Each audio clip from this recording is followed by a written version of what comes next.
Este é o smartwatch Amazfit GTS 2 Mini. Ele tem uma tela de 1,55 polegadas AMOLED, um dos grandes destaques deste modelo. Tem um brilho automático, eu achei legal essa função.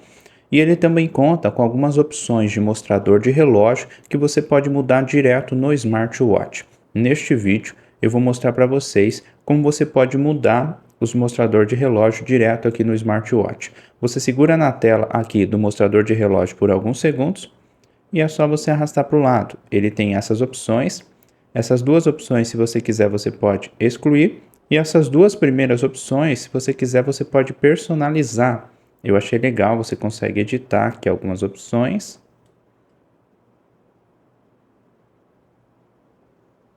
Depois é só você apertar aqui no botão de novo. E é esse vídeo rápido que eu queria mostrar para vocês. Ele também conta com mais opções que você pode baixar no aplicativo. Este modelo é compatível com o aplicativo Zepp. Espero que vocês tenham gostado deste vídeo. Não esqueça do seu like. Muito obrigado e até o próximo vídeo.